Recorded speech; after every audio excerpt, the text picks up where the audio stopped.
Hello everyone, welcome to Everything Arsenal. Let's get to the latest news, especially contracts. Now, there's a lot of contract situations going on at Arsenal.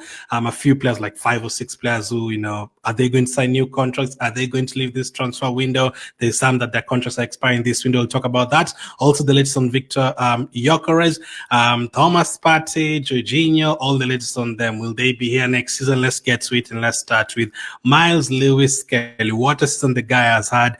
Like, I can't believe how good he is. I've rewatched some of the games, I rewatched some of his highlights and the things that he does. I'm like, this is crazy. Like, this guy's not supposed to be good this early. Like, we actually all thought that Nwaneri is ahead of Lewis Skelly, and here Lewis Skelly is being picked by England and starting for England, and he's literally become a regular in our team. And this is a team that has a lot of players who can play left back. Calafiori, Tierney, Zinchenko, Lewis Skelly. Kivior's played there before, Timber's played there before, but Lewis Skelly is the one who's, starting there. So incredible. The way he handles the ball, and he calls for the ball and doesn't just pass it or clear it or whatever. No, he actually gets the ball and runs with it, whether we're playing against Real Madrid, Everton. He doesn't care about the physicality, about the experience of those teams. This guy is a proper player. This is what Fabrizio Romano has to say. Talks between Arsenal and Miles Lewis Skelly are underway as new deal is considered just a matter of time. Andrea Bato will lead the process with club and player are very happy together as Mikel Arteta considers Miles as a key piece for his team also in the future. I saw people getting wide, like, oh my goodness, let's give him a contract right now before he leaves. Nah, players like Lewis Skelly are not going to leave right now. Like, people are comparing to like Chidobe Martin stuff. No, Chidobe Martin never played for Arsenal. Lewis Skelly he's a regular for Arsenal. And imagine, why would Lewis Skelly leave Arsenal right now? Like, I don't see why he would leave. To go where? So Lewis Skelly is definitely going to be here for for a lot of many more years, and I cannot wait to see how he does for us for the upcoming years. This was his first season as a professional for us, and imagine his second season, his third season when he becomes a regular and he knows. Imagine if he actually ends up winning something this season, the kind of level he's going to be on.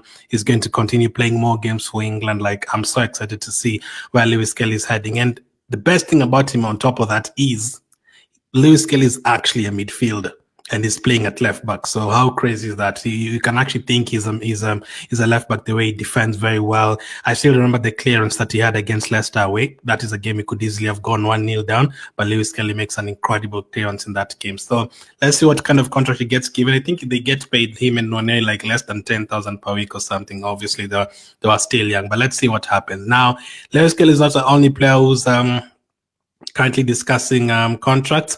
The next one is Bukayo Saka. According to hand of Arsenal are progressing very well in their talks to extend Bukayo Saka's contract.